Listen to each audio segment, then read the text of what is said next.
Silakan. Oke, terima kasih Pak Juanda. Wah, selamat malam Bapak Ibu semuanya. Selamat malam, selamat malam. Akhirnya kita bertemu lagi di iCommunity Level Up Club. Jadi sebelumnya kita itu libur ya selama 1 minggu. Nah, jadi akhirnya kita bertemu lagi malam hari ini. Yeay. Kita malam hari ini akan membahas tentang branding. Branding for small business. Jadi kalau misalnya tadi ada yang bekerja ya, terus kemudian ada pemikiran untuk gimana kalau saya buka usaha aja, mungkin ini bisa jadi salah satu bekal ya buat gimana sih caranya untuk branding usaha kecil kita, usaha awalnya kita kayak gitu. Nah, tapi sebelum itu, Pak Marjoko, sebelum saya memperkenalkan speaker kita malam hari ini, saya mau share dulu tentang iCommunity. Boleh ya, Pak ya? Saya share tentang iCommunity dulu. Kenapa sih saya selalu share iCommunity ini? Saya nggak pernah bosen sih bilang ini bahwa setiap hari kita selalu ada member-member baru kayak gitu. Dan saya harus selalu menjelaskan tentang iCommunity, apa sih benefitnya kayak gitu. Biar Bapak Ibu nggak lupa tentang komunitas kita tuh sebenarnya manfaatnya apa aja sih. Oke. Selamat datang di iCommunity. iCommunity ini dibangun oleh Pak Juanda Rovelin. Beliau adalah founder dari Kafling Solusi Digital dan juga CMO PT Karya Anak Milenial Indonesia. Beliau juga punya banyak banget certified trainer, khususnya di digital marketing ya. Dan membangun iCommunity ini. iCommunity itu apa sih? iCommunity adalah sebuah komunitas, platform komunitas bagi para pebisnis dan profesional. Dengan visinya sebagai platform komunitas pebisnis dan profesional terbesar di dunia, dan misinya merangkul komunitas pebisnis dan profesional yang ada, kedua menghubungkan sesama pebisnis dan profesional untuk mencapai tujuan bersama, yang ketiga menumbuh kembangkan nilai-nilai positif yang dapat berkontribusi dalam pertumbuhan bisnis pribadi dan juga masyarakat. Nah, tagline-nya kita adalah share network, grow network. Nah, tujuan iCommunity itu ada apa aja sih? Yang pertama, mempersatukan anggota iCommunity dalam persahabatan, kerjasama, dan saling pengertian. Yang kedua, mengembangkan semangat kolaborasi antar anggota. Dan yang ketiga, menanamkan nilai positif dalam dunia bisnis dan profesional. Yang keempat, membangun platform bagi komunitas pebisnis dan profesional untuk belajar, bertumbuh, dan berkembang melalui learning resources, business matching, dan juga referral. Nah, sebagai platform komunitas, kami bukan tempat yang cuma kongko-kongko aja masuk grup terus udah. Enggak. Kita punya kode etik. Nah, kode etiknya kami yang pertama adalah kami, para pebisnis dan profesional yang bekerja keras, bekerja pintar, dan juga bekerja sama, kami mengedepankan nama baik dalam melakukan usaha dan mengutamakan kolaborasi antar sesama anggota tanpa menjadikan anggota lain sebagai target jualan. Kami sadar bahwa dengan berbagi relasi maka akan memperbesar rezeki bersama. Karena itu kami siap untuk berbagi relasi atas dasar saling mendukung. Dan yang ketiga, kami berperilaku positif dalam berkomunitas, melakukan segala aktivitas dengan berlandaskan niat baik. Dan yang terakhir, apabila kami melanggar kode etik ini, kami bersedia untuk ditegur, diperingatkan, bahkan juga diberikan sanksi. Nah, itu sekilas tentang iCommunity. Malam hari ini kita akan ngobrol tentang branding. Nah, kita ini adalah topik yang juga beberapa kali ya kita angkat, cuman kali ini lebih spesifik karena brandingnya adalah untuk small business. Dari Pak Marjoko, STMBMSC ya, founder rumah umkm.net. Nah, beliau sudah berkecimpung selama lebih dari 10 tahun ya Pak ya, dalam bidang ini. 12 Jadi pasti, tahun Mbak ya. 12 tahun. Jadi pasti lebih detail lagi menjelaskan tentang branding dan Bapak Ibu boleh tanya langsung. Oke, selamat datang Pak Marjoko di iCommunity Level Up Club. Mungkin boleh perkenalan dulu. Oke, terima kasih. Nama saya Gendut Marjoko, lebih dikenalnya saya. Jadi 12 tahun dikenal Gendut Marjoko, mungkin saya memang dikenal di aktivis pembinaan UMKM, terutamanya di Jawa Tengah ya. Saya sih memang fokusnya di marketing, kemudian digital marketing, kemudian di branding, kemudian di mindset building, kemudian di manajemen, dan kemudian ada yang unik dari saya yang mungkin tool saya ya, tapi juga merupakan strength point juga adalah di grafologi dan feng shui ya. Saya kebetulan tidak belajar dari buku, tapi justru dari riset saya sendiri selama bertahun-tahun, riset tentang tanda tangan. Yang menarik adalah riset tentang logo yang hoki yang seperti apa itu kan. Ini yang cukup menarik. Di hari ini karena kemarin Mbak Nabila minta saya, Pak, sharing lah, ya udah saya sharing branding lah. Sebetulnya saya bukan konsultan branding yang seperti yang banyak yang terkenal, yang jago-jago lah. Tetapi saya hanya melihat dari sisi di lapangan ya, apa yang terjadi dengan edukasi-edukasi branding kepada para pelaku UMKM yang saya bina, yang dilakukan oleh beberapa teman, banyak teman lah ya. Dan kemudian saya tunggu-tunggu hasilnya seperti apa dari branding, ternyata hasilnya kurang memuaskan, mereka hanya lari ke bajunya saja, ke brand identity. Akhirnya saya mencoba mendevelop sebuah materi yang hari ini saya akan coba sharing ya. Ini sebetulnya materi ini curhat saya tentang kurang sreknya saya dengan edukasi branding yang ada saat ini. Mungkin itu Mbak Devintia yang saya bisa sampaikan untuk perkenalan ini. Mungkin nanti sharingnya bisa lebih santai Mbak ya. Saya bukan seorang yang ada apalagi ini teman-teman semua adalah pengusaha-pengusaha besar. Saya ya mungkin ya anggap aja lah ini hiburan lah gitu kan. Hiburan Gitu. sambil belajar ya Pak ya, jadi kan kita Iya, harus saling sharing. Boleh, iya. gimana Pak, kalau di lapangan itu branding itu gimana? Mau pakai PPT atau setengah Saya pakai jalan? PPT, nanti saya akan share screen ya. Saya akan Oke. share screen ya. Apakah sudah dimulai ini Mbak? Iya Sudah ya. silahkan kalau mau Saya share izin screen share boleh. screen ya. Saya Oke, izin boleh. share screen. Sebentar, saya ya. Oke.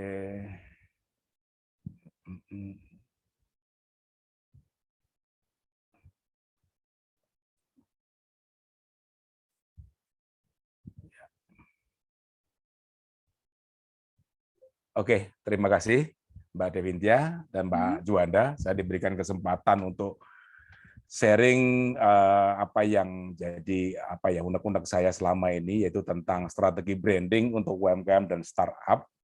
Di sini saya kasih judul yang agak kerenan dikit lah biar orang tertarik, yaitu Brand is Action. Jadi di sini dari judulnya sudah terlihat bahwa saya akan mementingkan sebuah action, sebuah reputasi, sebuah aksi ya yang daripada hanya sekedar teori ya. Jadi di sini utamanya adalah membangun fondasi bisnis, adalah membangun fondasi brand gitu kan. Di sini saya punya sudut pandang yang mungkin berbeda dengan yang lain ya. Ini adalah semuanya adalah ibaratnya adalah kebebasan kita untuk melihat sesuatu dari sudut pandang kita kan. Jadi saya melihat bahwa edukasi brand yang saya ini terjadi, saya bisa ibaratkan bahwa edukasi brand kepada UMKM ibarat memberikan konten dewasa kepada ABG. Jadi mereka sangat antusias nih kalau UMKM diajari branding itu antusias karena mereka punya ekspektasi bahwa dengan branding ini dia bisa jual lebih mahal, dia bisa jual lebih mahal. Jadi yang gampang-gampang aja yang mereka pikirin gitu kan. Nah, di sini kemudian rasa ingin tahunya juga tinggi luar biasa. Nah, setelah itu ketika lepas dari training, biasanya mereka bingung mau ngapain, mulai dari mana, step by step-nya seperti apa. Mereka jadi bingung. Nah, makanya di sini memang bahwa edukasi branding itu pasti akan butuh pendampingan dan pengawasan. Jadi ini fakta yang saya temui di lapangan seperti itu. Jadi ketika saya ketemu dengan teman-teman UMKM, semuanya meskipun mereka baru mulai dalam beberapa hari usahanya, dalam beberapa bulan usahanya, ketika disodori pelatihan branding, buset, langsung mereka ikut semuanya. Jadi mereka tidak belajar yang paling mendasar dulu, mereka hanya pengen lompat ke branding karena harapan mereka bahwa dengan belajar branding bisnisnya bisa lebih cepat. Apakah seperti itu? Nah, ini yang akan saya coba kupas satu persatu. Nah, Yang terjadi saat ini memang ketika banyak orang dapat ilmu branding, entah itu dari internet, dari pelatihan, dari sekolah, dari apapun yang dia dapat, teman-teman ini memang jadi seolah-olah pengen jadi seorang brand consultant ya. Jadi brand consultant, mereka berpikir bahwa brand consultant itu duitnya banyak lah. Dia bisa ngomong teori macam-macam tak terbantahkan, karena branding ini kan sebetulnya adalah sebuah seni yang ya semua orang punya punya ciri khasnya sendiri-sendiri, semuanya punya sudut kebenaran sendiri-sendiri. Nah, inilah yang terjadi di lapangan adalah seperti ini. Jadi semua orang menjadi brand consultant dan ya macam-macam sekali teorinya. Ada brand ini, brand adalah itu, brand adalah itu, bla bla bla bla bla. Semuanya ada yang terjadi di lapangan seperti itu. Ini yang saya lihat sendiri karena saya juga sering ikut pelatihan, mencoba jadi peserta juga, melihat bahwa ilmu-ilmu branding yang disampaikan kepada teman-teman UMKM itu bisa jadi tidak tepat sasaran, tidak tepat materi. Nah, ini yang sering terjadi. Kemudian banyak sekali perdebatan-perdebatan tentang brand, tetapi tidak diakhiri dengan sebuah kesimpulan. Jadi semuanya masih ngambang, sehingga beberapa UMKM startup itu jadi kebanyakan referensi nih, tapi tidak ada action gitu. Mereka hanya tampung. Kalau tandon air aja, kalau isi banyak air juga meledak juga kan. Nah, ini yang terjadi. Kemudian banyak literasi dari internet, tapi satu dengan yang lainnya berbeda-beda. Luar biasa sekali. Memang bagus sudut pandang berbeda, tetapi harus ada yang mengarahkan bahwa ini yang cocok dengan bisnis kita itu yang ini, bukan yang itu tidak cocok karena ini. Nah, ini nggak ada yang mengarahkan. Jadi banyak informasi tetapi bukan best practice lah. Ini yang paling parah lagi adalah ketika seorang brand consultant itu adalah bukan seorang brand practitioner. Jadi mereka tidak seorang praktisi, tetapi dia ngomong brand. Nah, ini yang seolah-olah mereka ibaratnya hanya mencari kelinci percobaan saja. Cobalah aku teori ini saya terapkan kepada si A, si B, si C gitu kan. Dia terapkan di sana. Nah, kemudian kalaupun rugi toh dia nggak rugi kan, dia cuma ngasih advice saja kan gitu. Itu yang terjadi di lapangan. Kemudian banyak mentor, kemudian banyak beda definisi dan tujuan. Banyak banget mentor tadi saya singgung yang pertama bahwa banyak sekali anak-anak muda ini pengen jadi brand consultant. Dia belajar dari internet aja udah bisa jadi seorang mentor gitu kan. Nah, ini tapi mereka tidak terasa benar dengan perjalanan bisnis.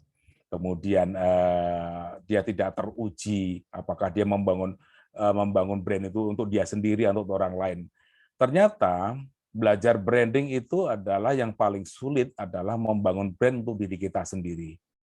Itu yang sulit sebetulnya daripada membangun untuk orang lain, karena orang lain kita tidak melibatkan tanggung jawab kita sepenuhnya gitu kan. Kita hanya bertanggung jawab bahwa kita adalah konsultan, kalau ada apa-apa kita nggak rugi gitu kan. Nah, ini yang ini yang menjadi unek-unek saya selama ini, kenapa begitu yang terjadi di lapangan ya gitu kan.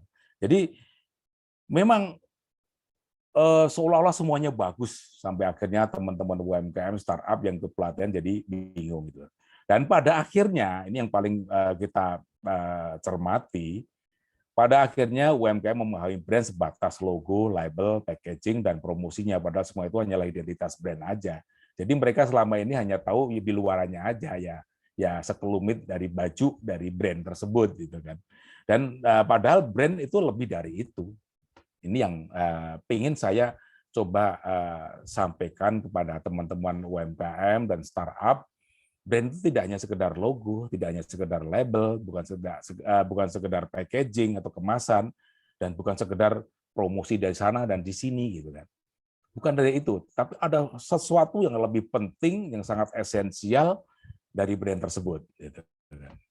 Nah, terlebih lagi faktanya adalah seringkali pelatihan-pelatihan itu tidak tepat sasaran, tidak tepat audiens, sehingga ketika kita ketemu audiens yang punya keterbatasan pengetahuan dan pengalaman, yang terjadi yang mereka pusing gitu kan. Mereka nggak ngerti, bingung dia. Kemudian kalau ketemu dengan audiens yang keterbatasan finansial dan resources, ya terserahlah, whatever lah gitu. Jadi mereka pasrah aja, ya mau ngapain, karena ilmu branding yang disampaikan selalu berkonsekuensi pada biaya, berkonsekuensi pada sebuah tim yang baru, dia harus menciptakan infrastruktur juga. Nah, ini yang mereka nggak ada duit gitu kan, nggak usah dijalanin aja gitu kan. Kemudian kita harus ingat bahwa banyak UMKM dan startup kita masih one man show. Jadi tidak banyak waktu untuk belajar yang teoritis lagi. Jadi ya jawabannya pasti mana sempat. Jadi kita harus menemukan sesuatu bagaimana mereka bisa memahami brand dengan cara yang mudah dan mendasar. Dan sementara ini untuk sementara ini tidak merepotkan bisnis mereka. Jadi brand itu dia membangun fondasi bisnisnya, tetapi tanpa terasa dia sudah membangun brand. Nah ini yang kita akan coba sampaikan dengan konsep brand is action tersebut. Yang kita butuhkan adalah seperti ini. Jadi edukasi brand yang seperti apa sih? Edukasi brand yang kita butuhkan adalah edukasi yang tidak perlu banyak melihat keluar jendela, tetap fokus pada memperkuat fondasi bisnisnya. Jadi dia tetap aja fokus pada bisnisnya, memperkuat konsistensi bisnisnya, memperkuat konsistensi mutunya, memperkuat konsistensi layanannya, dan itu yang harus dilakukan. Kemudian fokus pada pengembangan bisnis dan konsistensi bisnis dan terlebih dulu baru berpikir yang lainnya. Nah, sementara itu bisa membangun brand itu bisa dilakukan sendiri oleh pelaku UMKM. Jadi ini adalah clue-cluenya bagaimana kita membangun brand yang tepat sebetulnya untuk para pelaku UMKM yang masih dasar ya. Jadi UMKM bisa membangun brand seiring dengan membangun tahapan-tahapan bisnisnya. Nah, jika kita ngobrol tentang brand, pasti memang ini adalah obrolan yang selalu menarik ya, karena ini adalah kita harus ingat lagi bahwa jika marketing dikatakan 50% knowledge dan 50% seni, maka yang 50% tersebut adalah brand building. Yang dianggap seni itu adalah brand building. Karena kenapa? Ini jadi menarik, karena itu adalah seni gitu kan. Setiap orang bisa mengemukakan teorinya dengan sangat menarik, dengan kemampuan dia berkomunikasi, pasti akan sangat menarik. Karena wah ini benar nih. Ya silakan aja selama itu cocok dengan bisnis Anda, ya itu benar gitu. Tapi kalau nggak cocok ya itu nggak tepat gitu kan. Nah, kita untuk mengupas tersebut kita akan melihat yaitu yang namanya kita mau helikopter view dulu nih, marketing komponen seperti apa sih gitu kan.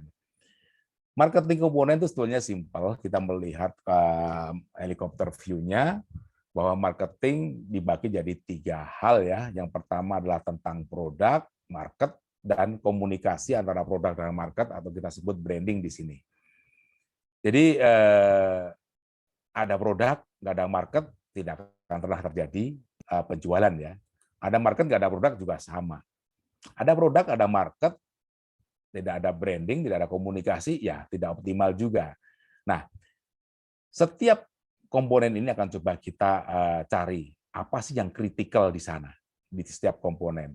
Ternyata di dalam produk yang paling kritikal adalah bagaimana kita menciptakan value atau creating value. Pasti creating value akan terkait dengan solusi dan benefit yang bisa kita berikan kepada market atau customer.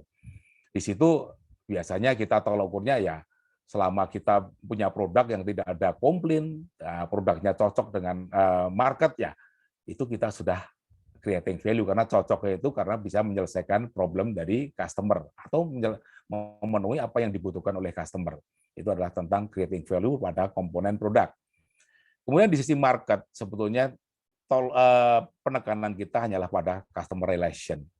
Bagaimana kita fokus pada kepuasan pelanggan. Kita nggak akan banyak ngomong tentang branding kalau customer tidak pernah repeat gitu kan. Kemudian customer, apalagi customer yang mau merekomendasikan kita kepada customer yang lain. Gitu. Jadi di sisi market kita akan ngomong tentang customer relation. Nah, di sisi komunikasi antara produk dan market sebetulnya tugas kita cuma bagaimana kita menciptakan pengalaman yang baik dengan customer dari sejak katakanlah komunikasi awal sampai akhir. Sampai kemudian dengan pengalaman yang baik barulah kita baru bisa menciptakan persepsi yang bagus gitu kan. Jadi ketika punya persepsi yang bagus maka sebetulnya kita sudah melangkah ke arah membangun brand gitu. Nah, ini banyak banget dari teman-teman UMKM yang ketika diajak ngobrol branding, kemudian marketing, selling aja mereka nggak tahu bedanya lah. Ini sedikit satu slide ini saya gambarkan bagaimana perbedaan antara selling, branding, dan marketing dan urutannya seperti apa sih gitu kan. Di sini kita umpamakan ketika kita melihat perusahaan dari si produk, maka teknik yang digunakan adalah selling dengan goal-nya adalah revenue. Ini singkat aja. Kemudian ketika kita melihat customer, maka teknik yang digunakan adalah marketing, goal-nya adalah satisfaction. Sementara kalau kita melihat adalah komunikasi antara produk dan market, maka teknik yang kita gunakan adalah branding. Goal-nya adalah customer loyalty. Jadi semua proses untuk customer loyalty selalu didasari dengan customer satisfaction. Nah, di sini komunikasi itu ya kita akan berikan value kepada customer, kemudian kita akan mendapatkan pengalaman dan persepsi. Persepsi itu apa? Persepsi adalah realitas ditambah komunikasi. Nah, ini ada sekilas saya menjelaskan kepada para pelaku UMKM dan startup tentang branding, marketing, dan selling. Jadi kalau urutannya bagaimana? Pasti harus selling dulu, karena customer akan mendapatkan experience dari selling. Baru kemudian marketing. Nah, marketing ini bisa membuktikan ketika dia satisfaction, maka buktinya dia ada repeat order. Banyak sekali teman-teman UMKM dan startup ketika ditanya, customer kamu repeat nggak? Oh ya, enggak Pak. Tapi kenapa kamu bisa katakan bahwa dia satisfaction gitu kan?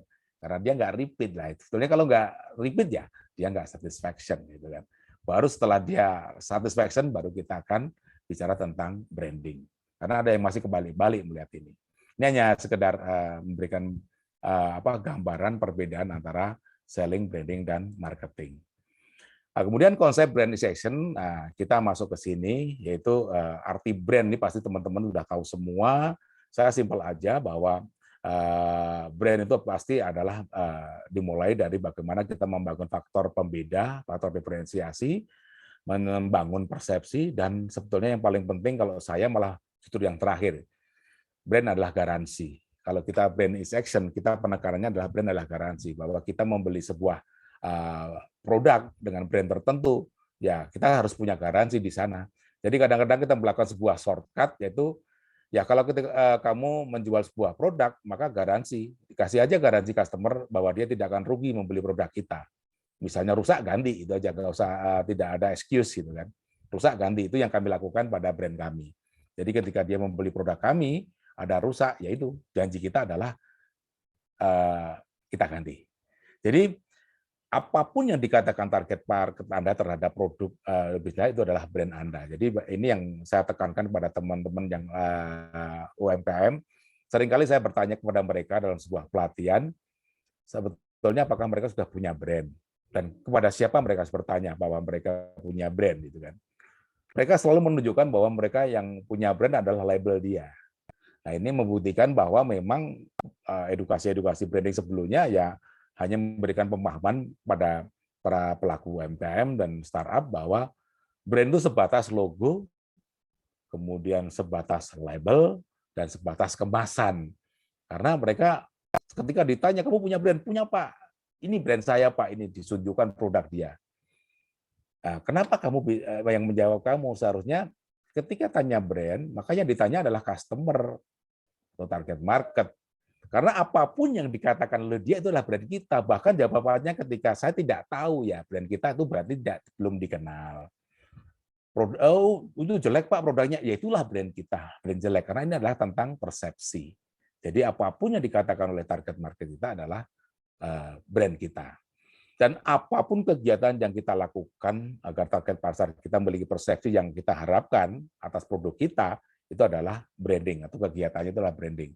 Dan apapun yang kita sampaikan kepada target market itu adalah promise, sesuatu yang harus kita penuhi kepada customer. Jadi jangan sembarangan ketika kita memberikan janji kepada customer, karena nanti pada akhirnya kita akan menciptakan sebuah pengalaman yang buruk dengan customer. Jadi persepsi selalu dibangun dari pengalaman yang kita ciptakan dan komunikasi. Jadi di sini saya di bawah itu saya ada note bahwa brand adalah garansi, maka brand harus merupakan solusi dan jaminan keberhasilan memecahkan masalah. Jadi buat apa kita beli sebuah brand kalau dia tidak memecahkan masalah kita? Dan buat apa kita beli kalau nggak ada garansi, gitu kan? Jadi shortcut kita justru garansinya. Jadi branding adalah seni membangun persepsi. Jadi ada kegiatannya yang branding ini memang seni. Jadi tentang persepsi apa yang akan dibangun, kepada siapa dan bagaimana menyampaikannya, ini nanti akan memberikan gambaran kita menuju namanya brand is action yang sebetulnya kelihatannya keren tapi sebetulnya malah simple, gitu kan. Jadi ini ada, saya lanjutkan aja. Jadi konsep brandization adalah proses membangun brand secara praktis yang disesuaikan dengan tahapan-tahapan perkembangan bisnis para pelaku UMKM. Jadi brandization penekanannya adalah yaitu membangun fondasi bisnisnya terlebih dahulu, karena di sini kami memahami bahwa membangun fondasi adalah membangun sama dengan membangun reputasi. Nah, jadi apa sih yang mau kita bangun sebenarnya? Sebetulnya ketika brandization itu yang kita mau bangun adalah inner beauty-nya. Jadi daya tarik bisnis kita, daya tarik dari produk kita. Nah, itu bisa kita lakukan dengan cara kita nanti introspeksi. Apakah yang harus kita introspeksi nanti akan kita lihat di slide-slide berikutnya. Jadi sebelumnya kita akan dalam creating value dalam produk, ini ada beberapa hal yang harus kita pahami bahwa customer hanya tertarik pada masalah dan kebutuhan mereka. Ini yang harus kita ingat. Dan kemudian creating value itu akan dimulai dari apa sih? Apa yang harus dilakukan oleh UMKM? Pemilik brand harus fokus pada core value-nya, yaitu solusi dan benefit untuk customer dan fokus pada specific market. Ini rumusnya seperti ini, jadi value sama dengan quality ditambah service dibagi cost ya. Ini sudah sangat umum sekali. Nah, ini akan kita menuju, ini satu slide ini akan memberikan gambaran mana sih yang seharusnya kita pelajari ketika kita ini masih UMKM. Jadi kita tidak akan belajar dulu tentang yang brand identity dan branding, meskipun ini sebagian sudah nanti harus mewakili yang di brand sebagai simbolnya. Tapi untuk yang awal, kami akan memberikan pemahaman kepada teman-teman UMKM tentang brand itu sendiri, yaitu inner beauty-nya dan make-up-nya. Make-up-nya itu brand identity dan branding. Sementara yang sebelah kanan ini akan jadi next step setelah kita paham benar tentang brand. Baru setelah itu kita akan ngomong brand identity, branding, monggo silakan. Kalau teman-teman UMKM sudah mampu, sudah paham, sudah punya finansial yang cukup, nanti akan belajar identity dan branding, dan itu pun kita karena kita sudah seorang pengusaha pun kita nggak usah belajar sendiri, toh biar bayar orang bisa itu. Tapi pemahaman tentang brand harus kita pahami sendiri. Jadi brand, sebagaimana kita ketahui, artinya adalah persepsi pelanggan terhadap produk, bisnis, dan personal Anda, koneksi emosional, dan fungsi brand adalah membangun kepercayaan, membangun faktor pembeda, membangun value, menjadi jaminan atau garansi, dan fondasi esensinya, ini yang harus teman-teman UMKM dan startup pahami adalah bahwa mereka harus memberikan jaminan tentang produk dan servis yang excellent yang pertama. Kemudian memberikan jaminan bahwa operasional yang excellent. Kemudian yang ketiga, bahwa mereka hanya bermain di spesifik market. Dan kemudian yang keempat adalah mereka harus selalu punya inovasi. Kuncinya apa? Kuncinya adalah mereka selalu menciptakan yang baru, berbeda, dan lebih baik. Ini adalah kata kuncinya. Di sini maka kita akan fokus pada inner beauty-nya. Oke, ini hanya sekilas saja. Jadi yang paling penting sebetulnya membangun brand kita adalah karena kita menghadapi sebuah persaingan ya. Jadi persaingan itu tidak akan kita menangkan dengan kita lebih cepat daripada yang lain, dengan kita lebih kuat daripada yang lain, dengan kita lebih lihai daripada yang lain, tetapi kompetisi itu akan kita mainkan, akan kita menangkan apabila kita mampu benar-benar memenangkan hati customer. Nah, di sini core value, kita membangun fondasi brand ya. Ini saya benar-benar coba cermati benar, apakah teman-teman yang sudah punya brand ini meninggalkan yang ini, yang katakanlah yang merasa bahwa mereka sudah punya brand, apakah kita selanjutnya kita akan uji, apakah mereka benar-benar produk dan servisnya excellent, operasionalnya excellent, spesifik market, inovasi, new different, dan baru, beda, dan lebih baik. Ternyata banyakkan teman-teman yang sudah belajar branding, mereka malah justru meninggalkan yang ini. Akhirnya ketika mereka tampil jualan dengan kemasan yang bagus, mereka jeblos. Karena apa? Karena produknya rasanya tidak enak, misalnya ini makanan. Oh ternyata kemasannya dia udah investasi banyak, tapi rasanya tidak enak gitu kan, atau tidak konsisten rasanya. Kemudian operasionalnya juga tidak tersistem sehingga tidak ada sistem lacaknya, tidak terukur. Lah ini ketika kita pengen efisiensi kita tidak bisa karena sistem itu tidak tersistem dengan baik. Kemudian mereka tidak benar-benar bermain di spesifik market. Dulu saya banyak belajar dari sini ketika saya punya produk gula cair tersebut, saya dulu bermain dengan retail. Ternyata bukannya untung, malah kita boncos banyak gitu. Sampai akhirnya kita menemukan bahwa market kami adalah market bisnis, bahwa market kita harus bekerja, bukan market kita yang hanya sekedar konsumsi, beli kalau butuh, kalau nggak butuh nggak beli gitu kan. Ini repot. Tapi kalau customer bisnis kita, mereka akan butuh terus selama bisnis mereka berjalan. Makanya kita fokus ke market yang bisnis. Kemudian inovasi. Inovasi ini yang sering ditinggalkan karena sebetulnya inovasi ini muncul karena banyak kita punya keinginan untuk memenangkan sebuah persaingan, di mana kuncinya harus selalu baru. Dan kami pun R&D-nya harus kita perkuat. Satu, R&D. Kedua, kuncinya adalah kita akan selalu beda dan lebih baik. Kita yang kita lakukan karena kita perusahaan kecil, masih UMKM, lawan kita adalah raksasa karena kita bermain gula. Yang kita lakukan adalah satu, R&D, kedua kita harus punya paten. Besok kita punya paten apa lagi? Besok kita punya paten apa lagi? Sampai kita sekarang udah punya 20 paten meskipun kita skalanya masih UMKM. Karena apa? Karena kita butuh jaminan bahwa bisnis kita tidak dicaplok oleh raksasa. Ini yang kita lakukan. Nah, kita akan masuk ke creating value ya. Jadi bagaimana membuat produk yang excellent itu. Tentunya membuat produk yang excellent akan kita mulai dengan value proposition ya. Yang bahasanya saya ada yang mau membuatnya lebih mudah, yaitu mengapa customer mau membeli. Sebuah pertanyaan yang gampang tapi jawabannya susah ini. Ya, karena apa? Karena untuk menjawab, karena produk kita dibutuhkan dan memberikan solusi dan kepada customer, ini prosesnya tidak gampang. Pastinya ada proses survei, komunikasi, dan diteliti dan diuji. Nah, tetapi inilah yang harus proses-proses yang harus kita lakukan. Apakah benar produk kita benar-benar excellent, tidak ada komplain, zero komplain. Kemudian bahwa customer benar-benar satisfaction dengan produk kita, mereka mau repeat. Nah, kalau kita udah ngomong produk kita excellent tapi tidak ada repeat juga, ini berarti ada masalah ini dengan produk kita. Jadi produk yang excellent adalah produk yang melebihi ekspektasi dari pelanggan. Kalau saya katakan yang sesuai dengan ekspektasi pelanggan, nanti kita hanya akan mepet-mepet aja gitu kan. Maka kita artikan bahwa produk yang excellent adalah produk yang melebihi ekspektasi. Kuncinya adalah untuk kreatif selalu kita berpikir dari yang sudah ada apa itu apa yang beda nih. Nah, kemudian dari yang ada lagi apakah kita lebih baik. Kemudian yang ketiga apakah produk yang kita tawarkan ini benar-benar baru. Dan yang keempat adalah berpikirnya adalah itu, yaitu apakah produk kita ini hanya satu-satunya. Apakah produk kita ini unik. Unik saya artikan adalah sesuatu yang kita bisa bikin tetapi orang lain tidak mampu membuatnya atau belum mampu membuatnya atau bahkan tidak bisa mampu sama sekali.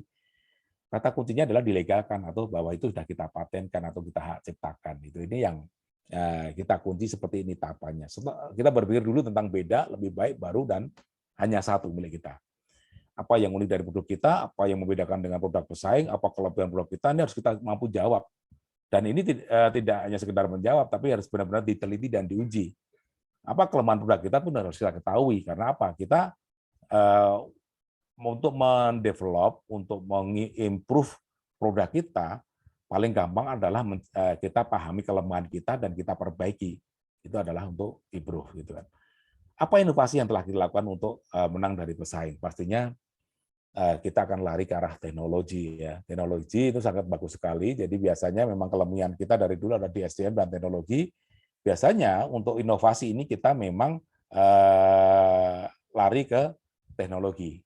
Karena teknologi ini akan memberikan kemampuan kita untuk melakukan efektivitas, melakukan efisiensi, melakukan produktivitas. Sebagai contoh yang kita lakukan, bahwa dalam kurun waktu 4 tahun kita tidak pernah naik harga. Jadi ketika kita ada tantangan bahwa bahan baku naik, kemudian transportasi naik, ya selalu yang kita lakukan adalah membuat review di dalam. apa yang bisa kita tekan nih, apa yang bisa kita tekan harganya. Oh, kita akan lebih efektif kalau kapasitasnya sekian. Oh, kalau kita beli dengan cara seperti ini, kita akan dapat lebih murah. Oh, kalau kita dengan kata pakai bahan ini, ternyata prosesnya jadi lebih cepat. Nah, ini yang selalu kita lakukan sampai hampir 5 tahun, bahkan 4 sampai 5 tahun kita tidak pernah naik harga, sehingga lama-kelamaan pesaing kita malah kalah dengan sendirinya. Ini yang bisa kita lakukan. Jadi ketika kita ngomong produk excellent, ini berarti tentang produk dan produksinya. Gitu. Kemudian tentang service yang excellent. Jadi excellent aja tidak jadi produk ya, tapi di service juga. Jadi di sini terkait dengan pastinya ketika service kita terkait dengan attitude adalah saat sikap kita saat menghadapi dan melayani konsumen. Apakah kita ini sopan, menyenangkan, hangat atau gimana atau segala macam ya. Ya semuanya nanti terkait dengan konsep brand kita ke depan nantinya. Kemudian perhatian adalah bentuk kepedulian terhadap kebutuhan, pertanyaan sehingga keluhan dari pelanggan. Nah, ini yang harus kita benar-benar sangat responsibel banget terhadap dan kita harus sangat perhatian banget terhadap pertanyaan daripada pelanggan. Kemudian tanggung jawab. Jadi tadi saya sudah sampaikan bahwa ketika kita ada komplain, salah satu contoh yang real, saya ketika dikomplain, ya saya tidak akan lama-lama menjawab, akan segera kita ganti. Karena apa? Kalau kita menanggapi dengan tidak cepat, kita menanggapi dengan bertele-tele, justru komplainnya tidak jadi satu, nanti bisa jadi tambah berikutnya. Orang akan cenderung mencari kesalahan-kesalahan kita. Tapi ketika langsung dijawab, oke kita ganti di pengiriman selanjutnya. Pastinya mereka akan, oke selesai masalahnya. Jadi jangan bikin ribet lah dengan customer gitu kan. Karena bagaimanapun juga bisnis kita kan hidup dari mereka. Kemudian tentang ability ya, merupakan kemampuan kerja yang baik untuk menangani konsumen seperti komunikasi yang efektif. Jadi memang banyak sekali di kalangan startup dan UMKM, ketika dikomplain, satu mereka tidak aktifkan handphone, kedua ya mereka tidak layani komunikasi. Ini yang paling sering terjadi. Makanya service yang excellent ini memang benar-benar kita tanamkan kepada UMKM. Mungkin satu part ini mungkin akan jadi satu pelatihan yang memang saya jadi tertantang untuk memberikan pelatihan kepada mereka untuk terkait service excellent ini. Karena ini memang ini yang membuat orang sering komplain terhadap UMKM ya karena di sini. Kemudian appearance ya, appearance itu oke lah mungkin sekarang di Gen Z dan milenial appearance nggak terlalu, tetapi tetap aja bahwa berpenampilan lebih baik, lebih sopan, itu akan memberikan nilai yang tersendiri. Kemudian action ya, jadi kalau sudah menjadikan sesuatu ya action, jangan ditunda-tunda itu ya tadi. Jadi di service excellence ini fokusnya adalah di fokus pada kepuasan pelanggan, jadi checklist-nya ada komplain dan keluhan teratasi, repeat order lagi, kemudian ada rekomendasi. Kalau rekomendasi itu levelnya udah di atas lagi, jadi ketika dia udah puas, akhirnya dia memberikan rekomendasi kepada kita. Kemudian operational excellence, ini pasti terkait dengan manajemen ya. Jadi keunggulan operasional adalah mindset yang mencakup sistem dan tools tertentu untuk menciptakan peningkatan berkelanjutan dalam suatu organisasi yang fokus pada efektivitas, efisiensi, dan produktivitas. Mungkin sekilas saja saya sampaikan. Ada 10 prinsip operasional yang excellent, itu terkait dengan komunikasi, leadership, continuous improvement, kemudian budayakan pemikiran yang ilmiah, bukan asumsi. Karena memang yang terjadi di kita, apalagi di UMKM, tidak ada itu namanya diutility atau diuji, semuanya adalah asumsi. Wah ini kayaknya ini cocok ini, kayaknya ini cocok. Nah ini mereka anggap semuanya ini benar gitu kan. Jadi tidak ada satu kajian, tidak ada satu riset, tidak ada satu survei, ya semuanya diasumsikan. Ini yang paling bahaya sebetulnya. Kemudian kita pahami flow dan detailnya. Jadi flow yang biasanya di UMKM pun kita ajarkan kepada mereka untuk membuat sebuah flow of work ya. Jadi bagaimana kita bisa melihat flow-nya seperti apa sih, apa yang bisa kita benahi. Karena setidaknya mereka ketika punya flow of work, maka kita bisa mereview. Kalau mereka nggak punya sama sekali, apa yang mau kita review gitu kan. Sebetulnya kan itu prinsip audit kan. Audit kan membandingkan antara perencanaan dan realita itu kan. Jadi kita biasanya ajarkan juga tentang flow dan detailnya. Mereka harus paham itu. Kemudian menjamin kualitas sumber daya, baik itu sumber daya alam maupun SDM, yang utamanya adalah di SDM juga gitu kan. Kemudian kita menerapkan prinsip efektif, efisien dan produktif. Efektif itu artinya adalah bahwa sesuatu yang dihasilkan itu sesuai yang kita harapkan. Efisien itu apabila kita dengan output yang sama kita bisa mengurangi inputnya. Kalau produktif berarti kita dengan input yang sama kita bisa tingkatkan produktivitasnya. Kemudian selalu berpikir secara sistematis. Ini kalau kita jabarkan, pasti ini kan kita ngomong bahasa manajemen, ini cukup panjang. Jadi kan waktu 1 jam kayaknya nggak cukup ini. Kemudian fokus pada konsistensi dan tujuan organisasi. Ya, jadi kalau kita bekerja dalam suatu organisasi, tujuannya kita harus pahami benar. Jangan sampai nanti geser-geser. Jadi create value for the customer, selalu membuat nilai yaitu solusi dan benefit kepada pelanggan dalam setiap prosesnya. Jadi keyword-nya dalam operasionalisasi adalah terukur dan terlacak, efektif, efisien, dan produktif. Nah, spesifik market ini adalah satu hal yang penting dalam kita memahami apakah brand kita ini tepat sasaran atau enggak. Ada seperti ini. Ada satu contoh, ada satu ilustrasi. Ketika ada orang tanya tentang brand kami adalah gula Nas, merek dari sebuah gula cair. Pasar kami adalah kafe, resto, kemudian industri minuman. Nah, kemudian ada yang bertanya kepada saya, Pak, saya kok nggak pernah dengar gula Nas gitu kan. Saya pun simpel menjawabnya. Jika Bapak memang customer kami, Bapak akan beli, ya akan saya jelaskan tentang gula Nas. Tapi kalau Bapak bukan pasar kita, ya ngapain saya jelaskan gitu kan. Ya, ini adalah satu gambaran bahwa bukannya kami ini sombong banget lah dengan brand, bukan. Karena apa? Kita sudah beratus-ratus bahkan beribu-ribu orang yang hanya tanya doang kan. Karena itu bukan pasar kita. Akhirnya ya kita hanya layani benar-benar target market kita. Ketika yang tanya itu adalah sebuah kafe, pasti jawaban kita yang simpel pun dipahami oleh mereka. Tapi ketika yang tanya adalah sebuah personal, orang yang hanya sekedar ingin tahu, satu jawaban itu bisa berkembang jadi ratusan jawaban dan itu tidak ada hasilnya buat kita. Makanya kita kalau mau bekerja efisien, ya kita pilihlah target market kita. Jadi ketika kita ngomong spesifik market, maka kita harus tahu segmen pasar apa yang mau digarap, siapa target marketnya, bagaimana positioningnya. Pasar apa yang akan digarap, kita dulu ada pilihan apakah kita mau garap pasar tradisional, pasar modern, atau apa, atau online, offline, atau pasar bisnis atau konsumsi. Kalau di kami pilih pasar bisnis. Kenapa? Karena pasar kami bekerja sendiri kalau pasar bisnis, jadi kami tidak harus capek-capek. Pasar bisnis contohnya kami akan fokus pada distributor. Jadi kami tidak harus capek-capek nyari market lagi karena distributor kami yang bekerja. Kemudian kafe mereka bekerja sendiri dan ordernya kepada kami nggak usah bekerja. Industri juga sama, ketika ditetapkan bahwa kami adalah jadi bahan baku, maka kami nggak usah bekerja, mereka akan pasti pesan pada kita, gitu kan. Pasar lokal atau ekspor dan segala macam ini harus kita tentukan semuanya.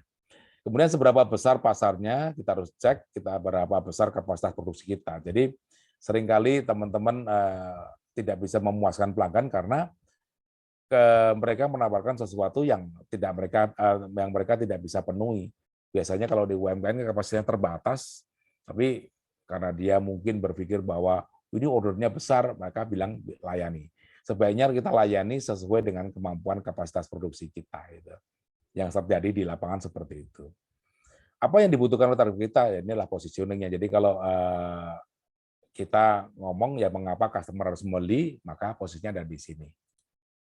Kemudian inovasi, ini sekilas saja nanti kita bisa sampaikan dengan diskusi. Jadi selalu kita punya pertanyaan, apakah produk kita ini memang yang baru? Apakah produk kita ini beda dengan yang lain dan lebih baik? Nah ini, makanya saya mungkin di Jawa Tengah termasuk yang paling vokal tentang konsep ATM ya, amati, tiru, dan modifikasi. Karena saya tidak cocok di sini, saya tetap pinginnya adalah be original. Semuanya dari kita, semua sesuai dengan potensi kita, yang kita sesuaikan dengan peluang yang ada. Jadi inovasi yang sering kita lakukan adalah inovasi pada human, yaitu SDM, teknologi, dan sosial. Nah, ini yang sering kita lakukan pada teman-teman. Jadi inovasi ini adalah kunci dalam memenangkan persaingan. Jadi apa yang saya sampaikan tadi harapannya adalah dengan komunikasi branding yang bagus, produk yang bagus, servis yang bagus, pengelolaan bisnis yang bagus, maka akan terjadi good experience dan selanjutnya akan membawa kepada good perception. Sehingga tujuan akhir dari membangun brand juga akan tercapai, yaitu customer loyalty. Nah, mengapa brand assessment ini muncul? Karena beberapa teori brand itu sulit menjelaskan mengapa seperti ada nasi ayam Bunyoto ini. Apakah mereka melakukan promosi? Apakah mereka melakukan hal-hal yang disampaikan oleh para brand consultant itu? Mereka enggak, mereka hanya konsisten dengan kualitasnya, dan sudah bertahun-tahun dia tetap setiap pagi yang nungguin udah banyak. Gudeg Yujum, soto seger Mbok Giem yang ada di Boyolali, lumpia Semarang yang Lombok. Mereka enggak promosi. Mereka hanya berpikir tentang produk yang excellent, service yang excellent, operasional yang excellent. Ya, mereka ternyata bisa membangun brand-nya. Ya, ini brandization bisa menjawab ini. Gitu.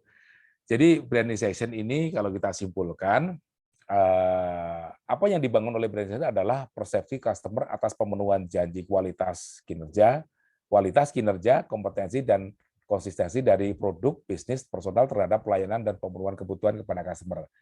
Jadi ini brand adalah garansi. Intinya di brandization adalah brand adalah garansi, dan brand adalah aksi. Pemahaman terdalam dari brandization adalah pada konten atau produk dan service dan aksi nyata operasionalnya agar progres kita lebih terukur, karena bukankah saat ini kita sulit dalam mengukur progres sebuah brand, karena beberapa konsultan brand ketika ditantang, kamu ketika brand kita, apakah kamu benar-benar bisa meningkatkan sales? Mereka itu bukan tolak ukurnya bukan di sales, tetapi terhadap itu susah. Nah, kalau di sini kita akan coba bahwa brand action bisa menyelaraskan antara keberhasilan di branding juga akan jadi keberhasilan di selling. Nah, ini sebetulnya ini brandization itu gambarannya seperti ini, tahapannya saya buatkan infografis yang lebih mudah dipahami. Jadi membangun fondasi, jadi di pertama, kalau ini kita ibaratkan kelas ya, ada 4 kelas yang kita lalui untuk sekolah UMKM. Yang pertama harus punya good product dulu. Jadi untuk memulai sebuah bisnis, satu harus punya produk yang bagus dulu. Nah, dalam produk ini ya ada produk desain, quality, legal, semuanya terpenuhi dulu. Nah, startup itu dimulai dari having product, apakah itu barang ataupun jasa. Nah, semuanya akan selalu kita uji, apakah benar-benar produknya itu kualitasnya udah bagus segala macam, sampai kemudian kita akan naik kelas ke kelas 2, yaitu good package. Good package ini bisa package bisnis itu seperti franchise atau kemasannya bagus. Karena ketika sudah masuk di kelas 2, maka kita sudah masuk ke area selling ya. Kita akan mulai ada penjualan. Penjualan ini adalah kesempatan kita untuk membangun sebuah experience dengan customer. Kemudian itu pun kita akan uji apakah benar-benar package kita itu punya strong impression, punya mampu self selling, punya diferensiasi dibanding yang lain, apa cocok dengan marketnya. Nah, kemudian ketika dia berhasil, maka kita masuk ke kelas 3 yaitu good service, di mana di situ kita sudah masuk area marketing ya. Kalau area selling fokus kita adalah di produk, kalau marketing area kita fokus pada customer, di mana kita akan menekankan di situ customer service kita bagaimana, delivery-nya seperti apa, complaint handling-nya bagaimana, bonus dan diskonnya bagaimana, dan macam-macamnya. Sampai kita kemudian di sini apakah benar-benar customer satisfaction.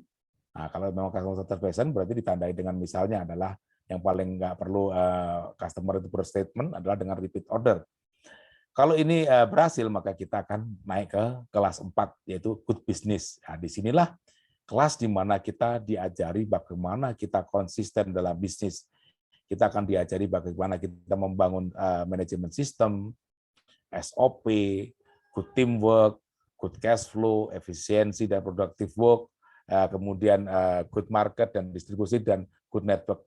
Nah, disinilah kita masuk area branding. Sebetulnya branding itu dimulai dari ketika yang awal sebelah kanan sendiri, kita mulai dari good product.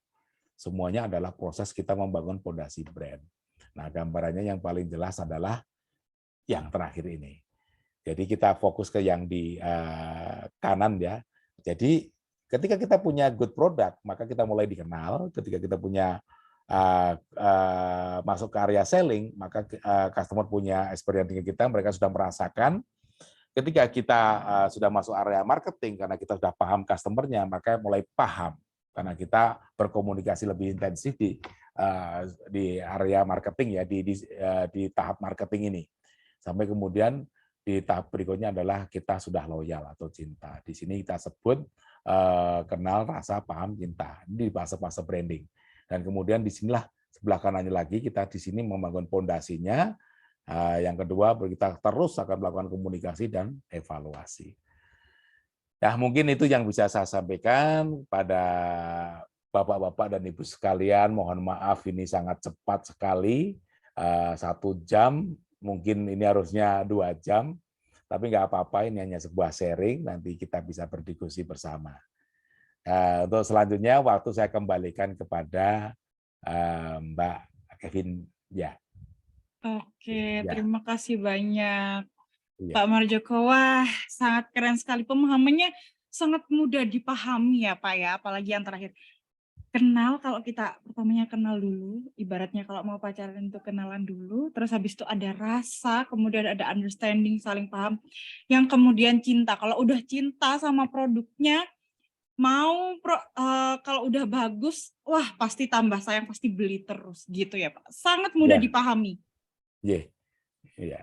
Sangat menarik. Oke Bapak Ibu yang mau bertanya silahkan. Pertanyaan bisa di kolom chat atau secara langsung boleh.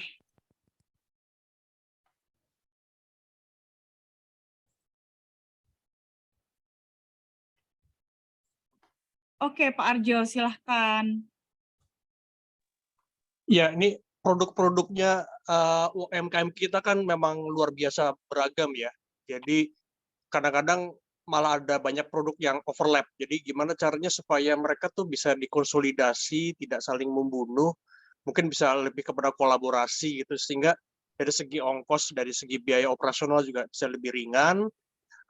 Terus kalau kerjasama juga mungkin jadi lebih baik ke depannya gitu. Karena kecenderungannya kalau UMKM itu kan suka cuman ikut-ikutan ya, nggak punya kayak the niche market niche value-nya tuh suka hampir nggak ada gitu. Jadi gimana ini sebenarnya arah UMKM-nya? Apakah dibiarkan berkembang aja nanti yang unggul nanti akan dibantu, sedangkan yang belum nanti mungkin harus konsolidasi lagi, atau gimana sih sebenarnya mapping-nya nih? Oke, langsung dijawab ya Mbak ya.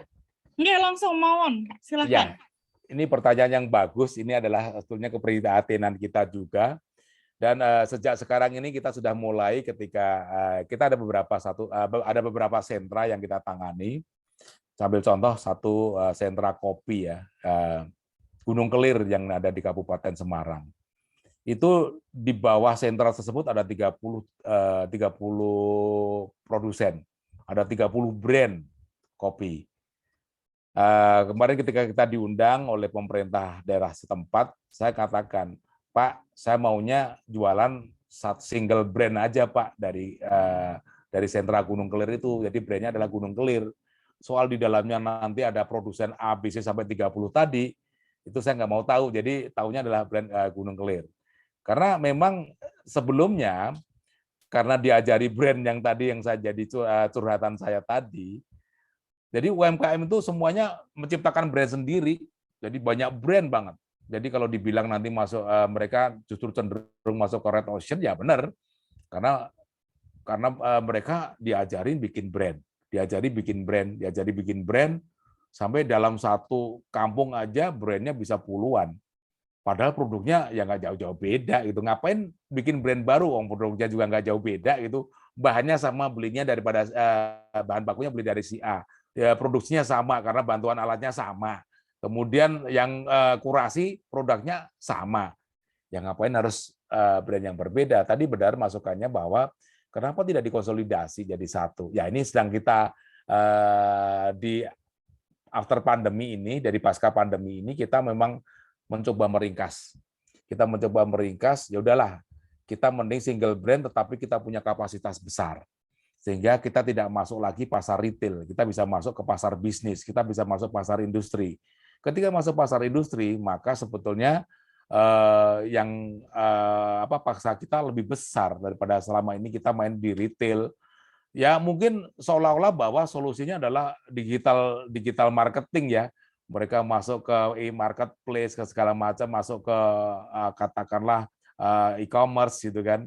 Itu nggak menyelesaikan masalah, justru itu akan memperbanyak memperluas red ocean-nya gitu kan.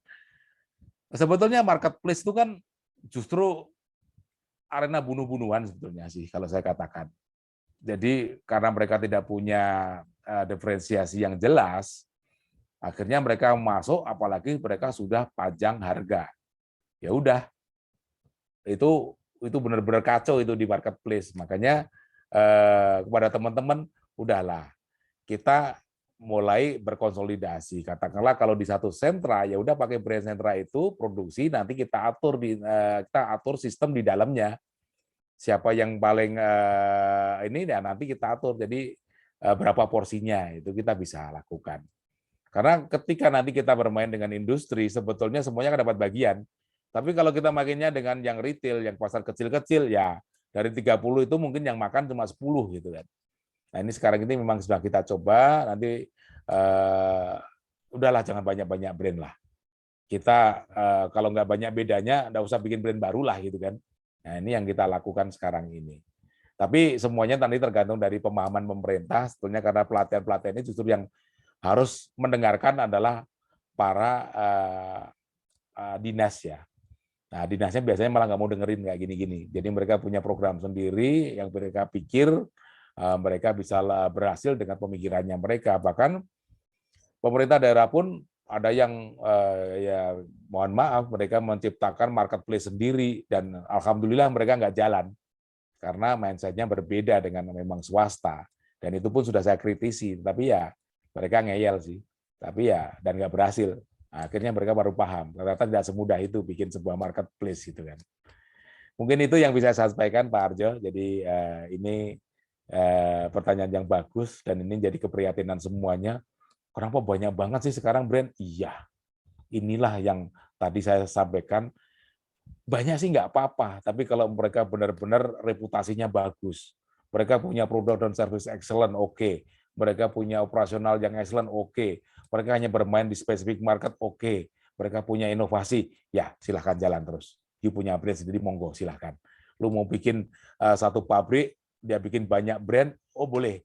Karena sekarang pun saya juga kembangkan beberapa industri yang katakanlah dia sudah berjalan duluan, misalnya kosmetik, kemudian konveksi, kita akan buka sistem maklun. Jadi sistem maklun ini membuat startup ini jadi lebih mudah untuk berinvestasi. Ya udah mereka mendapat minimum order harus berapa, mereka bisa jalankan. Tetapi pastinya konsumen akan diuntungkan karena mereka akan dapatkan produk yang bagus. Kalau mereka startup itu harus bikin produksi dari nol, lama, investasi besar. Kadang mereka putus di jalan nanti. Nah ini yang sudah kita siapkan adalah, kami sudah siapkan perusahaan-perusahaan yang memang sudah settle untuk menerima maklun dari startup. Jadi startup sekarang ini tidak harus bikin pabrik sendiri. Mereka hanya punya brand, dia jasakan produksinya, mereka punya brand sendiri. Itu yang kami lakukan Pak Arjo. Monggo, silakan yang lain. Oke, sudah puas Pak Arjo?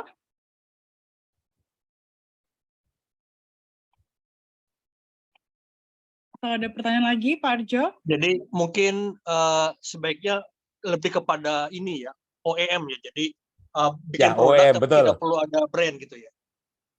Ya, OEM itu bisa untuk brand juga sih sebetulnya. Kita siapkan OEM, dia akan memproduksi banyak brand. Brand kan juga nanti mereka bisa uruskan juga, jadi untuk legalitasnya ya.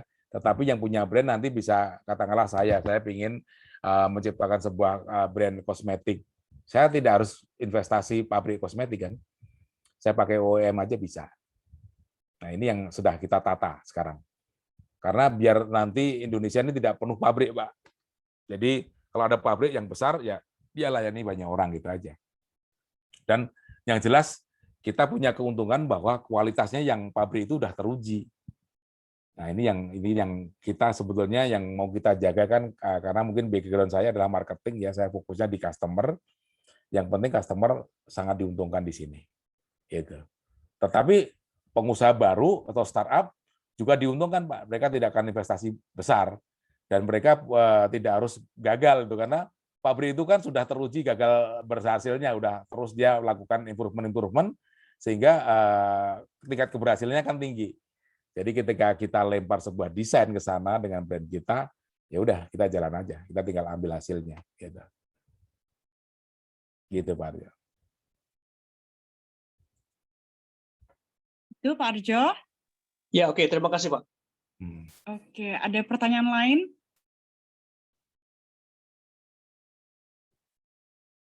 Mungkin boleh nggak Pak diceritain tentang strugglingnya Bapak untuk, maksudnya ada kisahnya Bapak untuk membantu UMKM dalam hal branding ini gimana? Misalnya kan seperti yang Mbak bilang tadi, branding kan bukan cuma sekedar kemasan, logo seperti itu, tapi juga tentang Bapak ingin produknya Bapak dikenal orang seperti apa sih? Terus habis itu akhirnya promosinya bagaimana sih kayak gitu? Bagaimana sih Pak, boleh diceritakan nggak Pak perjalanan kesabaran Bapak dalam menemani UMKM itu untuk berkembang? 12 tahun ini pastinya banyak cerita ya, karena juga ada ratusan bahkan mungkin sudah ketemu ribuan UMKM di Jawa Tengah. Sebetulnya sudah terlihat sejak awal bahwa ini akan jadi, ini akan benar-benar stagnan, ini akan berhenti, itu udah kelihatan karena apalagi sekarang kita udah punya sistem assessment ya pada teman-teman UMKM yang ingin jadi binaan kita, karena kita pasti akan uji visinya. Jadi kebanyakan UMKM punya visi yang pendek bahwa mereka berbisnis untuk survive ya.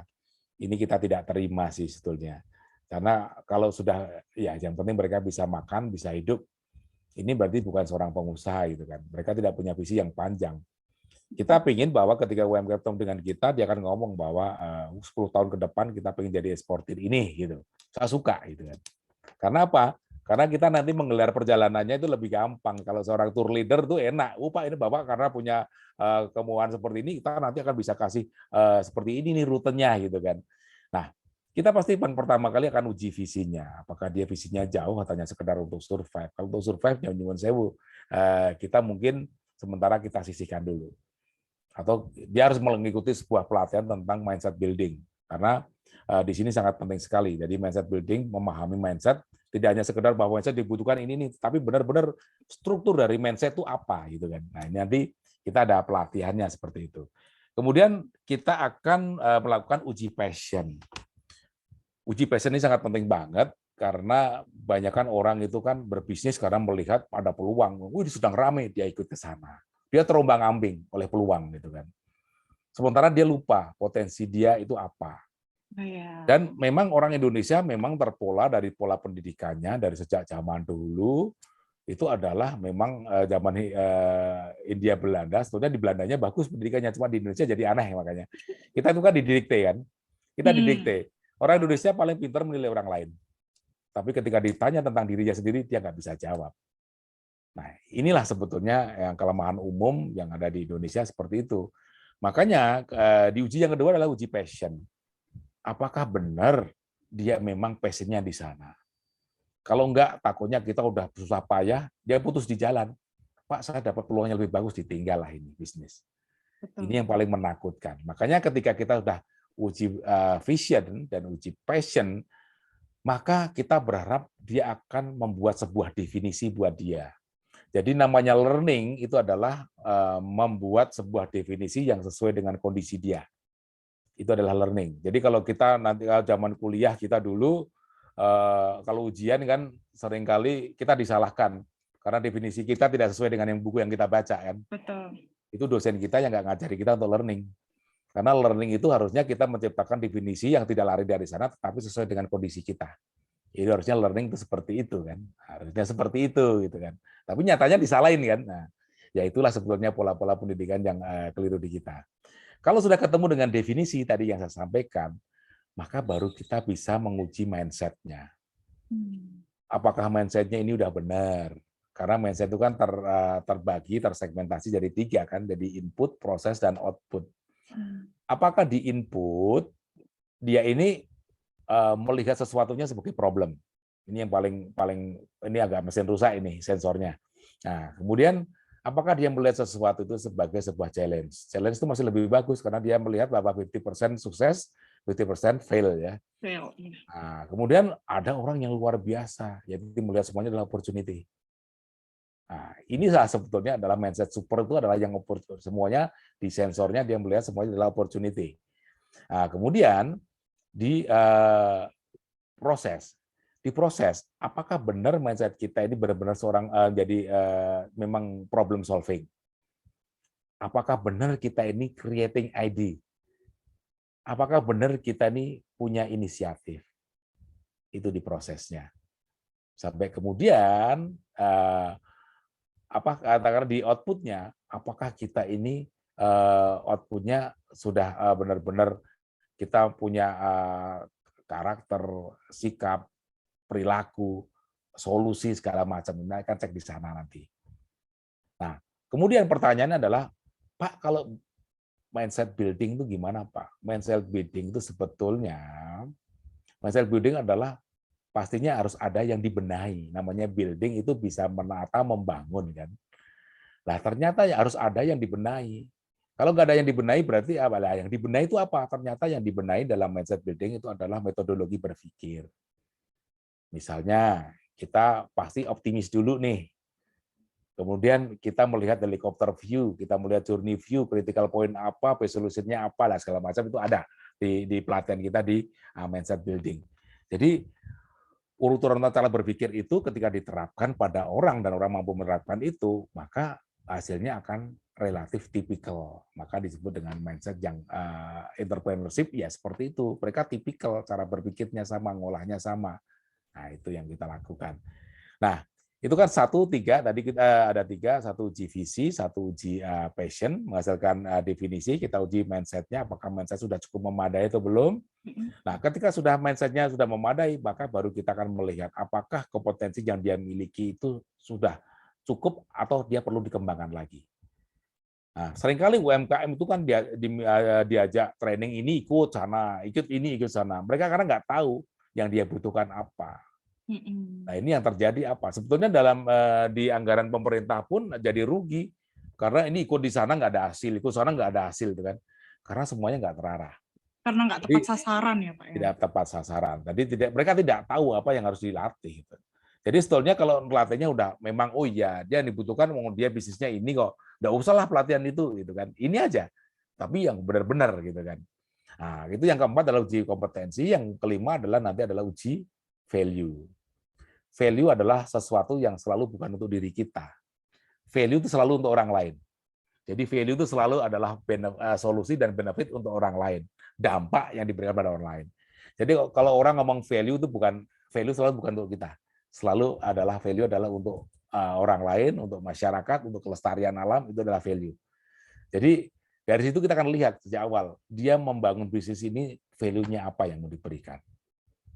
Kalau semuanya masuk untuk dia, berarti dia mindset kewirausahaannya masih bermasalah. Karena semuanya masih untuk dia belum selesai dengan dirinya, dia bukan seorang entrepreneur. Seperti itu, Mbak. Ini mungkin yang bisa saya sharing di sini. Karena itu dari pengamatan saya bertahun-tahun, Mbak, ternyata. Benar. Wah, sangat menarik sekali ya Pak ya. Saya langsung ini deh. Oke. Karena kadang juga ada yang dia punya bisnis yang mungkin bisnisnya kayak dari orang tua terus turun ke anak mungkin kayak gitu. Tapi sebenarnya si anak juga tidak punya jiwa entrepreneurship itu sehingga dia sendiri juga bingung untuk mindset-nya itu seperti apa, ya kan Pak? Karena dia nggak punya jiwa entrepreneurship itu, bukan di situ. Jadi dia kalau ditanya untuk mengembangkan bisnis apa, dia bingung. Itu perlu asesmen nanti, Mbak. Nanti perlu di assessment, nanti dia apakah memang passion-nya di sana. Tadi dengan lima hal tadi, kita bisa assessment. Kebetulan saya punya tools yang saya latih sendiri, yaitu grafologi Feng Shui.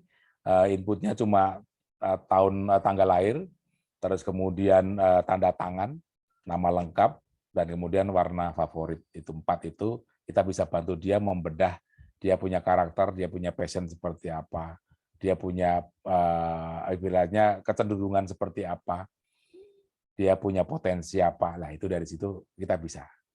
Nah, ini makanya beberapa perbankan sudah pakai teknik kita. Alhamdulillah cukup bagus. Kita biasanya nggak banyak-banyak sih yang kita coba untuk training, biasanya cuma 20 ya satu sesi, 20 selama 1 bulan. Kita ada satu pelatihan yang namanya From Startup to Bankable.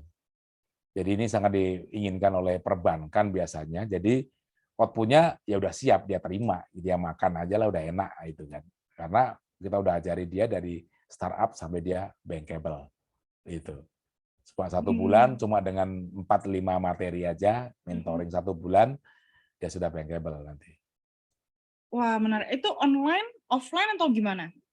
Sempat online juga bisa, offline lebih baik.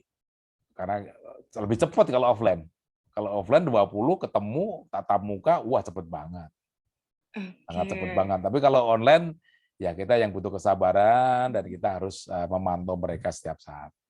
Gitu. Oke.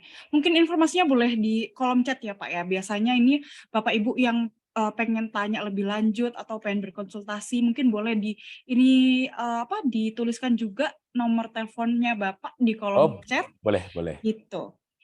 Oke, Bapak Ibu ada lagi pertanyaan, mungkin Bapak Ibu bisa curhat nih atau cerita tentang problem atau apa ya, mungkin bukan problem sih, tapi ingin berkonsultasi lebih tentang usaha Bapak Ibu ke Pak Marjoko, mungkin Pak Marjoko bisa memberikan solusi gitu. Ya, sekali-kali konsultasi sama orang kampung kan asik, gitu kan. Enggak Biasanya, gitu.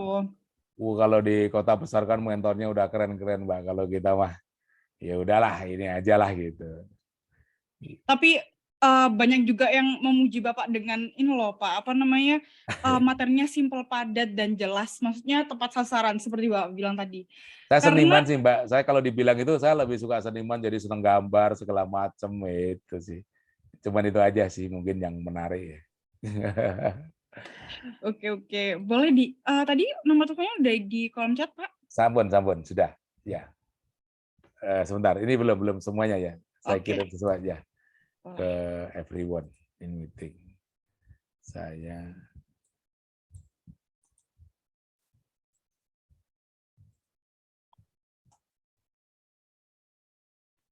Ya sebetulnya kalau di pelatihan yang dari riset saya lakukan, sebetulnya yang paling penting justru ini Mbak, pelatihan yang pertama kali adalah mindset building ya. Jadi mindset building benar-benar kita ajari cara berpikir dan metodologi berpikir yang ya menurut kami sudah teruji lah, benar kan ya. Kemudian kedua adalah kita ajari yang namanya komunikasi ya. Jadi kemudian yang ketiga adalah tentang ilmu manajerial. 3 hal itu sebetulnya adalah ilmu-ilmu yang jadi permata, Mbak. 3 hal itu urut, mindset building, komunikasi, manajerial itu udah luar biasa. Jadi teman-teman startup dan UMKM biasanya kalau kita injek dengan 3 hal tersebut, larinya kencang banget. Betul. Tapi biasanya mereka larinya kan masih ke yang ini ya, mungkin yang lebih ke vokasi, yang keterampilan. Ya nggak apa-apa, mereka butuh itu. Tapi di kami kan harus strategik kan. Strategik ya udah kita mindset building-nya kita tata, kemudian kita kasih komunikasi, syukur dia public speaking ya, komunikasi dan public speaking, karena itu kelemahan dari teman-teman UMKM semua, sampai ke manajerial. Jadi kalau manajerial ya dia dari mulai SDM, bagaimana dia menata SDM, menata keuangan, menata operasional, menata marketing, sampai manajemen strategik. Nah mereka baru kita lepas, udah gagah. Yang lain-lain kurang, dia cari sendirilah gitu. Jadi dia kan Benar-benar. kita kasih tahu, kamu itu butuh ini, butuh ini, butuh ini. Kita sampaikan, tidak harus kita yang ngasih training. Nanti dia bisa cari di luaran. Itu. Benar-benar benar. Memang kalau misalnya tentang usaha sendiri itu yang harus 3 kunci utama memang betul Pak, komunikasi, servis, dan juga manajerial. Bagaimana dia memanajemen usahanya. Maksudnya Ya. manajerial ini kan bukan cuman ini ya Pak ya, tentang tapi juga antara pegawai, kemudian mengatur bagaimana untuk dikembangkan, misalnya tokonya harus oke, plan A, plan B, plan C, seperti itu. Itu yang paling bagus, Pak. Jadi memang manajerial itu yang paling agak berat sih memang. Tetapi bisa dicari esensialnya sih. Jadi kalau di esensialnya itu begini. Di manajemen SDM yang paling kritikal itu apa? Kita akan memetakan, oh critical point-nya di SDM itu begini. Oh, best practice-nya apa? Oh, best practice bisa dari si expert 1, expert 2, expert 3. Nah, ini akan kita mulai tata. Oh, kemudian di keuangan. Bagaimana cash in dan sebetulnya kan bagaimana kita ngatur cash in dan cash out kan sebetulnya. Lah, itu critical point-nya di apa aja sih gitu. Di cash in, oh ya ini harus apa, ini harus apa. Oh di cash out kita harus tekan, oh di cash in harus kita kembangkan, oh generating income-nya harus ada alternatifnya apa gitu kan ya. Kemudian di cash out ya kita harus bisa tekan gimana, bisa jadi efisien gimana. Nah itu nanti critical point-nya apa, nanti sebelah kanannya nanti ada kolom best practice-nya apa. Nah, kita biar cepat, jadi kalau pelatihan kalau kita kasih dasar doang, nggak kasih critical point dan best practice, kelamaan nanti kan. Nah, kemudian marketing itu di operasional itu seperti apa, di marketing bagaimana, nanti di manajemen strategiknya seperti apa dalam pengambilan keputusan dan leadership kan. Nah, nanti di sana seperti apa.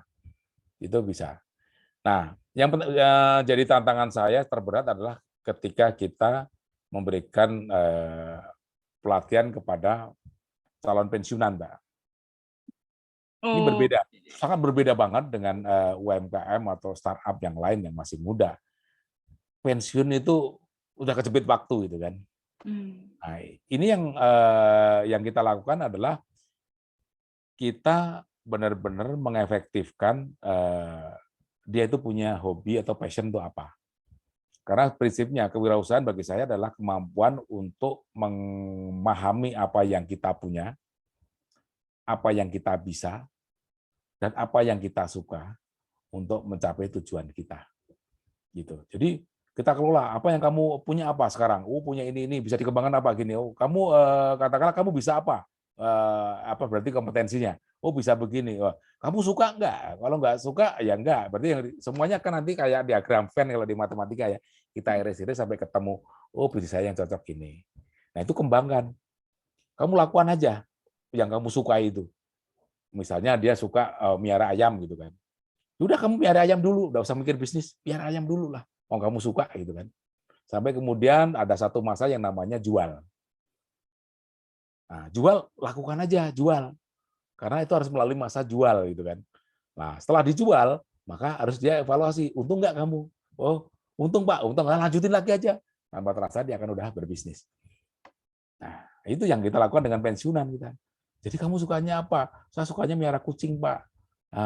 Dijual nggak? Enggak, jual aja dulu gitu kan. Nah, akhirnya dia jual kucingnya. Dia jual kucingnya. Nah, kemudian kita akan ajari untung nggak? Nah, kalau untung nggak, dia harus mulai berhitung kan. Oh ya, cost-nya yang keluar berapa sih? Ini apa? Oh, saya ternyata untung. Nah, kalau sudah jual, maka sebetulnya dia sudah berbisnis. Jual itu adalah ibaratnya adalah breakthrough-nya untuk berbisnis itu jual gitu aja. Jadi nggak bisa tiba-tiba, kamu harus begini, rumit nanti pusing dia. Ya udah, pokoknya kamu suka itu, ya udah. Bisa nggak sekarang kamu punya kucing berapa?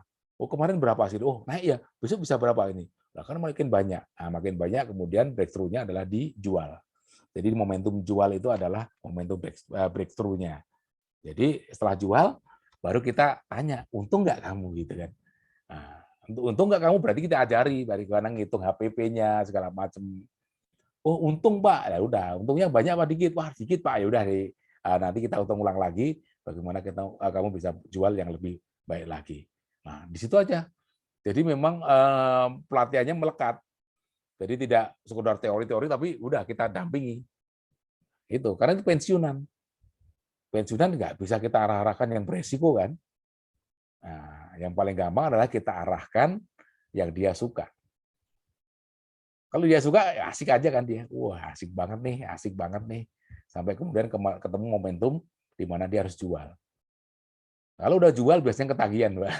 Untung, apalagi untung kan, ketagihan dia. Mau nggak untung aja dia karena dia passion, karena dia hobi, jalan aja terus kok dia, nekat kok gitu. Nah itu makanya kita harus tahu apa yang kita punya, apa yang kita bisa, dan apa yang kita suka. Karena 3 hal itu harus jadi pertimbangan kita. Gitu. Kita iris-iriskan. Gitu. Wah, oke, sangat menarik sekali. Wah, saya sampai akhir saya selalu ini deh Pak, dengan penjelasannya Bapak sangat jelas, sangat bisa dimengerti kayak gitu. Bener, soalnya kalau sudah, katakanlah dia udah umurnya sudah ini ya Pak, udah nggak bisa bereksplor lagi. Terus habis itu, Pensiunan kan udah berapa tuh? 56 ke atas ya? benar, dan Ya. pasti kalau dia mau cari-cari apa yang tren sekarang kan juga nggak secepat itu ya Pak ya, untuk menangkap apa yang disukai sama anak muda zaman sekarang kan juga targetingnya juga sudah beda, udah nggak bisa targetingnya anak muda gitu-gitu juga beda. Wah, oke. Sangat menarik sekali. Jadi kalau misalnya Bapak Ibu mungkin di sini masih mendengarkan Pak Marjoko menjelaskan, terus pengen, wah pengen konsultasi lebih lagi, bisa ke nomor WA-nya Pak Marjoko di 085951429092 atau di Instagramnya Pak Joko, gendut_marjoko gitu. Padahal Pak Marjoko nggak gendut ya. Lumayan, Mbak. Lumayan, Mbak. Dinamakan gendut karena nggak pernah kurus.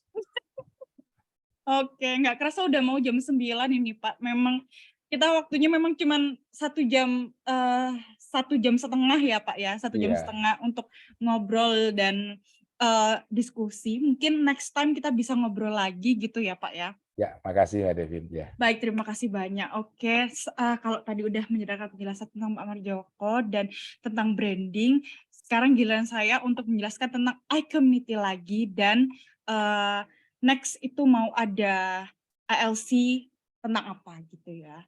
Oke, gimana jika ada cara murah dan mudah untuk mengembangkan network dan omset bisnis Anda?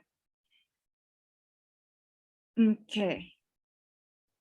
Pernah nggak Bapak Ibu ngerasain pengalaman berikut, misalnya nggak punya network yang tepat, kesulitan dalam mencari relasi bisnis, kehabisan daftar nama dalam memperkenalkan bisnis dan produk Anda, tidak tahu cara memulai komunikasi dengan pebisnis dan profesional itu seperti apa, atau bahkan bingung cara mengembangkan bisnis ke seluruh Indonesia itu gimana sih? Nah, jika Anda pernah mengalami masalah berikut, sebenarnya nggak perlu bersedih sih, karena kejadian ini terjadi pada sebagian besar pebisnis. Kami memperkenalkan iCommunity, yaitu sebuah komunitas dan platform digital tempat para pebisnis berinteraksi dan berkolaborasi bagi kemajuan bisnis bersama. Ada 3 alasan loh kenapa kok Bapak Ibu harus join iCommunity.